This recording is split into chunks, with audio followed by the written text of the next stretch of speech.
જોઈએ તે મુજબનું સ્ટેટસ બનાવવા માટે તમારે અલર્ટ મોશન એપને ઓપન કરી લેવાની છે. ત્યારબાદ ડિસ્ક્રિપ્શનમાં આપેલ આ પ્રોજેક્ટની લિંક તમારે અલર્ટ મોશનમાં ઇમ્પોર્ટ કરી લેવાની છે. ત્યારબાદ પ્રોજેક્ટ્સવાળા ઓપ્શનમાં જતું રહેવાનું છે અને તમને આ પ્રકારનું ઇન્ટરફેસ જોવા મળશે. જો મિત્રો તમે ડેમોમાં જોઈ લીધું છે તે મુજબનું સ્ટેટસ આપણે બનાવવાના છીએ. જો મિત્રો તે મુજબનું સ્ટેટસ બનાવવા માટે તમારે તમારો ફોટો અથવા જે ફોટો તમે લેવાનો છે તે ફોટો સિલેક્ટ કરવા માટે નીચેની તરફ પ્લસ પર ક્લિક કરી દેવાનું છે અને મીડિયામાં જતું રહેવાનું છે. ત્યારબાદ આપણે જે ફોટો પર સ્ટેટસ બનાવવાના છીએ તે ફોટો સિલેક્ટ કરી લઈએ છીએ.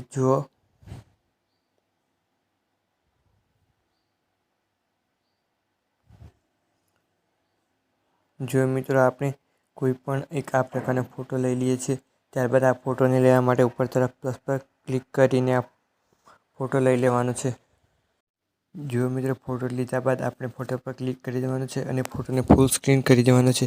ફોટોને ફૂલ સ્ક્રીન કરવા માટે ફોટો પર ક્લિક કરી ઉપરની તરફ થ્રી ડોટ દેખાય છે તેના પર ક્લિક કરી દેવાનું છે અને ફિલ કમ્પોઝિશન એરિયા કરશો એટલે ફોટો ફૂલ સ્ક્રીન થઈ જશે. ત્યારબાદ આપણે ફોટોને આ રીતના વચ્ચે સેટ કરી દેવાનું છે અને સિમ્પલી બેક આવી જવાનું છે.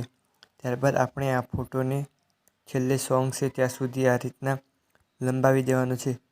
ત્યારબાદ સિમ્પલી આગળ આવી જવાનું છે. જો મિત્રો તમે નવા હોય તો અમારી ચેનલને સબસ્ક્રાઈબ કરી દેજો અને વિડીયો ગમ્યો હોય તો લાઈક અને કમેન્ટ કરી દેજો. ત્યારબાદ મિત્રો આ ફોટોને આ રીતના પકડીને આપણે નીચે સોંગ ઉપર રાખી દેવાનો છે. આ રીતના ફોટોને પકડીને આપણે સોંગ ઉપર રાખી દેવાનો છે. જો મિત્રો સોંગ પણ નાખેલ છે, બીટમાર્ક પણ કરેલ છે અને ઇફેક્ટ પણ નાખેલી છે. જો મિત્રો આપણે ફોટોને સોંગ ઉપર રાખી દઈએ છીએ.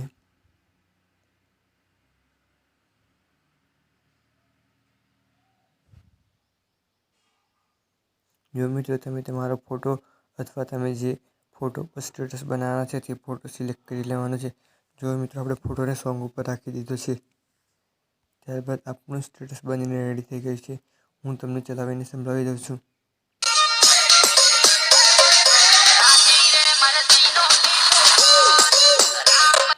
ત્યારબાદ મિત્રો આ સ્ટેટસને એક્સપોર્ટ કરવા માટે ઉપરની તરફ એરો દેખાય છે તેના પર ક્લિક કરી દેવાનું છે અને નીચે તરફ વોચ એન્ડ એડ પર ક્લિક કરશો એટલે સ્ટેટસ એક્સપોર્ટ થઈ જશે.